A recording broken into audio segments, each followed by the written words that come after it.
morning, everybody. Today is Wednesday, June 18th, and we are back from our trip. So it's time that I share everything and kind of give you the rundown of our of the medical side of our trip. And yeah, I've had time to think and to process and to yeah, just pray and stuff.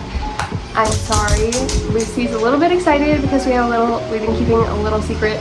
You can probably hear in the background, if you listen real closely, what that secret is. But I'm gonna do my best to keep them quiet. So, yeah, so we left for our trip May 31st and we were there until June 13th. And we were told to schedule out like around 2 weeks to be in. We went to Malaga.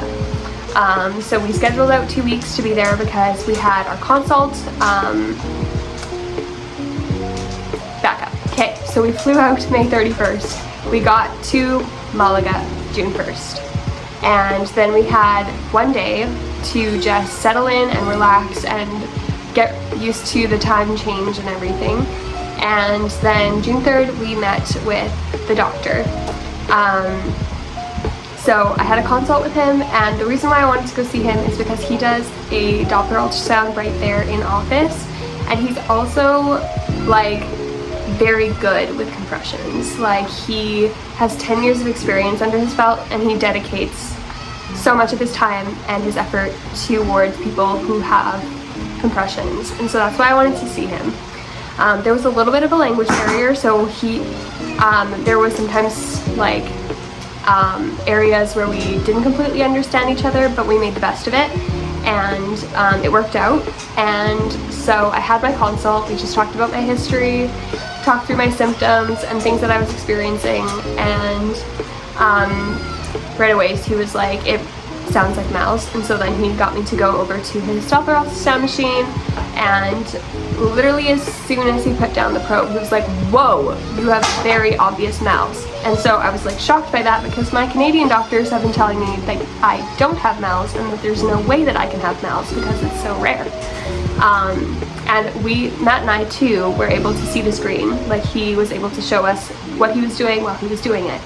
And he was like, you have very obvious mouse. And so he continued to look around and everything like that, and gave us just like, or during that ultrasound also, like, he did breathing protocols. He also got me to drink some juice so that he could watch how my body processes the juice. Because in my CTE, they said that I had a very narrow angle and very narrow distance, which would be grounds for diagnosing superior mesenteric artery syndrome, but my doctors just don't know enough about it. And again, they're like, it's so rare, there's no way you have it. And so they were like, everything passes through fine, so you don't have it. But during this Doppler ultrasound, we could see the orange juice pile up into the second portion of my duodenum and then slowly trickle out of my third portion, so it is compressed. So that is number 2. So mouse, SNAS, and then he wanted to run a couple more tests for Nutcracker and May Turner as well. And so right away after that Doppler ultrasound, he sent us for blood work, because he was able to get us in for the IVUS the next day, which is crazy, and also got us in for a couple of CTs later that afternoon. So we got blood work done. Again, that was difficult with the language barrier, so we had to use like translating apps a lot, and we ended up waiting there like 2 hours when we didn't need to, because they told us that I needed an EKG when I didn't actually need that. So that was like whatever. And then we rushed over to the hospital for this. We did a CTE and a CT of the head and neck, because you can have compressions up here too, so if you wanted to double check that. So we started with the CTE, which was brutal, because I've had one CTE before and it was brutal. And once again, I was not able to drink all of the contrast, but I was able to drink at least half.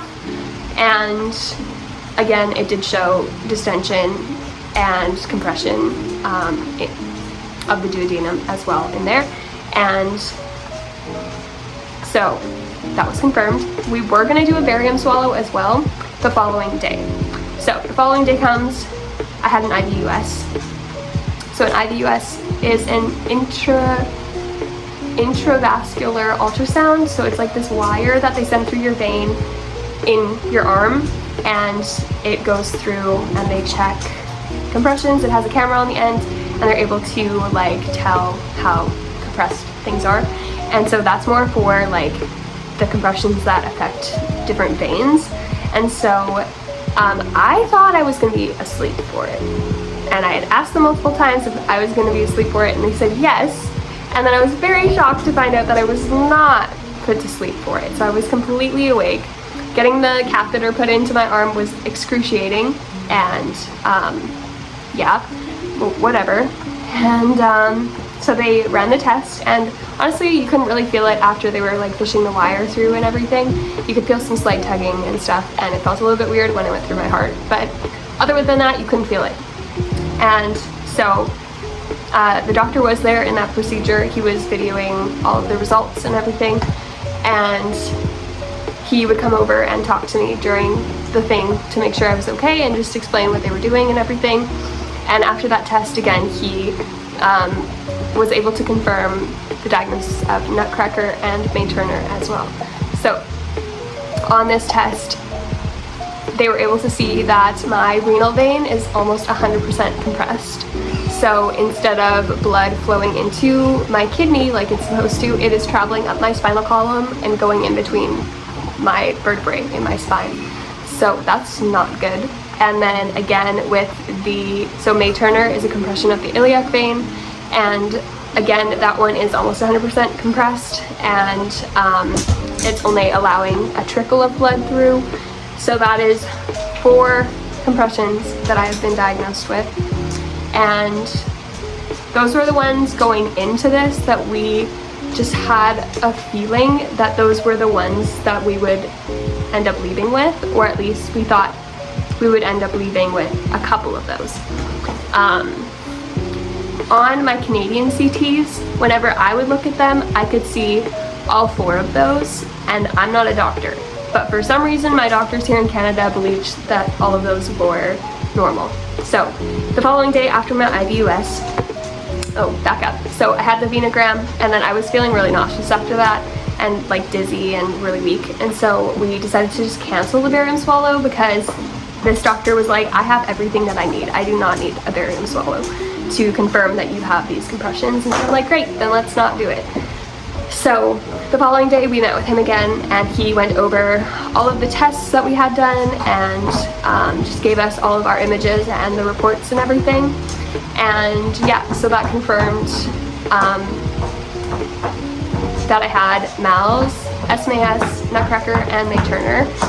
He also said that he isn't going off of the CT for MALS, like off of this CT that he took, because the pictures were taken on forced inhale. And so that's really important, is breathing protocols can make or break the diagnosis, because if pictures are taken on forced inhale, the celiac artery will appear normal, but if you take it on active exhale, you will be able to see that it is compressed, and it has like this J shape, and also there will be like this little bulge at the end. So that is what mine looked like on active exhale. And even on the CTs that I had in Canada, you could clearly see the compression. So, and he barely glanced at that image, like from my Canadian doctors, and even some of the tests that I have had done, he's like, this is garbage, I can't even use it. Like, that's why I needed to needed to go somewhere else outside of Canada to get these tests done, because here's the thing, here in Canada, we don't have vascular surgeons that dedicate themselves only to compressions. A lot of them deal more so with other heart-related issues, but not really compressions, where they will have done maybe 1 or 2 or maybe a handful of compression type surgeries. And so to them, it's just, they have something in their mind of how compressions are supposed to be. And if you're even slightly outside of that box, then they just don't believe that you have it. So that was the issue there. And also, how it works in the Canadian system is you are just referred to like a random hospital, and a random radiologist will do someone random will do the test, someone random will read it, and you can just get messed up results from that. So that is what happened with my barium swallow here. It was done incorrectly. They didn't comment on the duodenum at all, and on the images when this doctor was looking at them in Spain, he was like, this is garbage, I can't even use this. So you couldn't even see like the duodenum, so clearly they weren't even looking for that. So that was that test. And also my MRI that I had done here, they didn't even mention like the distance and angle at all, which is very important in diagnosing SMAS. So that is also why I needed to go get testing elsewhere by a doctor who does it himself and knows what he's looking at. So now I have my diagnosis. A couple other things about my SMA. A couple more things about my SMAS. So last year when I had my CTE, it was measured at 21 degrees and 4 millimeters, which should have been diagnosed as SMAS at that point. But they chose not to. Sorry, Lucy. They chose not to, but I just knew that I did have it based off of those measurements and my symptoms. And now he redid the measurements and the angle has opened. So something about SMAS is some people can regrow the fat pad and release the compression, but not everybody does. So for me, my angle has opened up, so now it's at 45 degrees, but my distance has gotten even smaller where it's 2 to 3 millimeters, and I can feel that it has gotten worse based off of my symptoms and based off of how I feel when I do eat, and now you can actively see it as well. And so I had asked him about that because here in Canada, my doctors already were dismissing SMAS when my measurements fully fell within the criteria for SMAS. Now, my doctors would probably say that I don't have it because my angle is like within normal measurements. But this doctor said, even though your angle has opened up, your distance has gotten worse, and so you still have a very active compression. So I still have SMAS, and so that would mean that I would need surgery. That's the other thing. We now have to discuss our surgical options, which this doctor in Malaga said that he would be able to do all of them. And he also said that he would love it if my Canadian doctors would first be willing to try to figure something out for me. And because you're gonna need a support team when you get back. And so kind of what I'm thinking right now, we're praying through our options. The one reason I'm hesitant to go back, I guess maybe there's like a couple of reasons. I had a really great time in Malaga. I had a really good experience. This doctor is very kind and very knowledgeable, and he really knows what he's doing, and he truly cares about his patients. He was so caring the entire time I was there. The only thing that's kind of like making me hesitant, or a couple of things, is the language barrier was really hard, especially in a medical setting when you, or at least I feel comforted when I know what is going on, and because of that language barrier, things were lost in translation. Like I said, I thought I was going to be sedated and I was not, but thankfully for myself, I didn't panic about that and I was okay, but it would be much harder to try to communicate what I'm feeling and be misunderstood, especially after surgery. And so that's like one thing. Second thing is his surgery for SMAS is not the method that I want done. There's many different methods that you can get done, and this method specifically that he does, many people do have relief from the symptoms of the compression and everything, but there are also a lot of people that don't, or get complications later on because it doesn't actually relieve the compression. It just creates a bypass for food to continue to go through the intestine instead of having to go through the compression, but this is still compressed. And so it can still trick your brain into thinking that it is still actively compressed, and you can get SIBO, you can still struggle with constipation, and there's a couple other complications that can occur as well. Can you be quiet? Shh. So that's also my reasoning for wanting to go with a different method. just because I've heard a lot better things about this other method, which does completely bypass the compression. So there's that. And another thing is the travel. So it took us like a full day to get to Malaga. So that's a full day of planes, and my body does not travel well. I was in a lot of pain on the planes because Mal's pain is like all through here, and sitting upright is really, really painful, and sitting upright for that long is really, really painful. And so I found it very difficult to get comfortable on the planes, and also my body just didn't respond well for like a couple days after both ways. Like while I was in Malaga, I was struggling for the first couple of days, and after getting home, I was struggling for the first couple of days because my body just does not like to travel. I'm still exhausted and my schedule is still completely messed up. I keep waking up at 6 a.m. There's just, whoa, buddy. Oh my word. Excuse me. Thank you. Okay. So yeah, that other thing is the travel. So we are looking at some options that are closer, and I will let you know more about them once I know more about them and make my choices about them. Not all of them, I highly assume that not all of them will be in Canada, because here's the thing, in Canada there is no vascular surgeon that does all of them, and there's not even any vascular surgeon within Canada who does SMAS and MALS together. So how you treat these is you have to go top down, and you pretty much always have to start with MALS, otherwise MALS will get worse. And so doing MALS and SMAS is usually recommended to do together because they're both up here, they're both causing majority of my symptoms, and so I want those done together. Then my hope is to approach Nutcracker and May Turner after that, which may sound very conflicting because my Nutcracker and my May Turner are like 100%. Whoa! What did you do? Okay, you can't see this, but I will show you. Look. What'd you do to your mushroom? Okay, we're gonna pause just for a minute so that I can clean this mess up. Okay.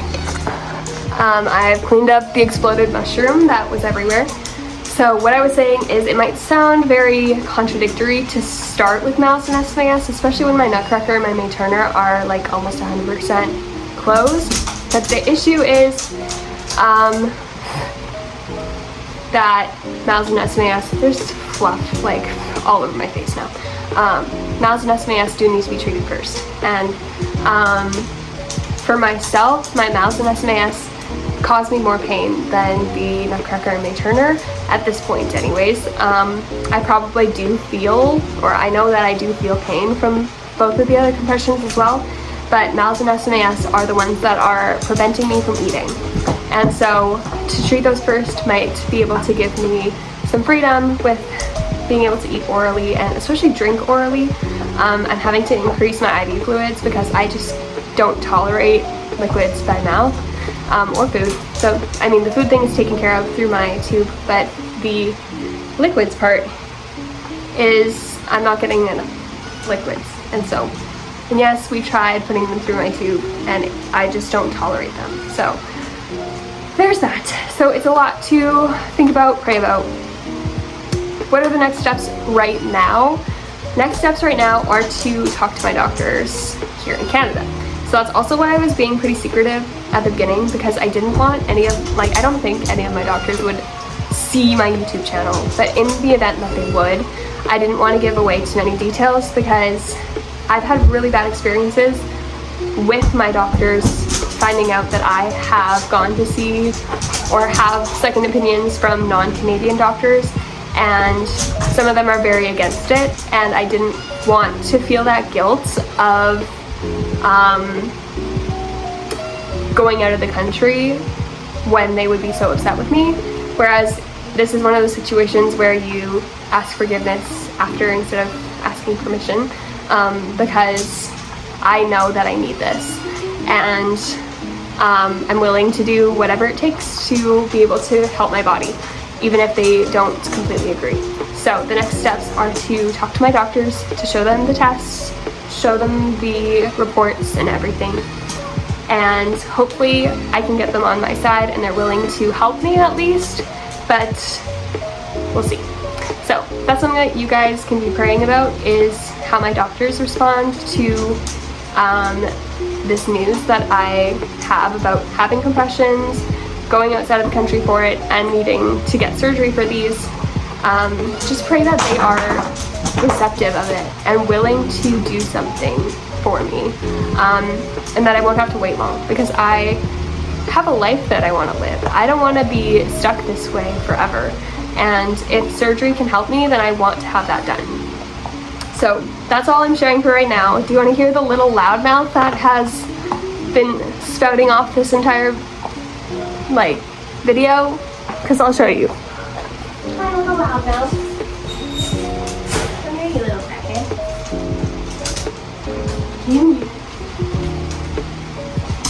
This is Momo.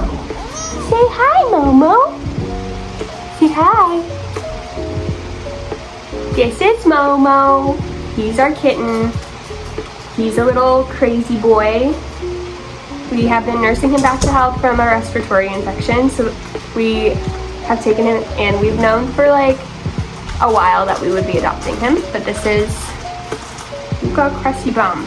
This is him, and he and Lucy are learning to get along, and he's so sweet and so silly, and he is obsessed with the couch. So anyways, hey, don't scratch my couch. Anyways, I'm gonna close out this video. Don't forget to give this video a like, and if you would like to continue to follow my journey, I would love to have you, and you can do that by subscribing down below. Also, a huge thank you to all of you for your support, your prayers, and for the ways that you have encouraged me on this journey. I appreciate every single one of you. Loose, be gentle. Hey! I gotta close out this video. Don't forget that I post every Thursday, and I'll see you guys next week. Bye!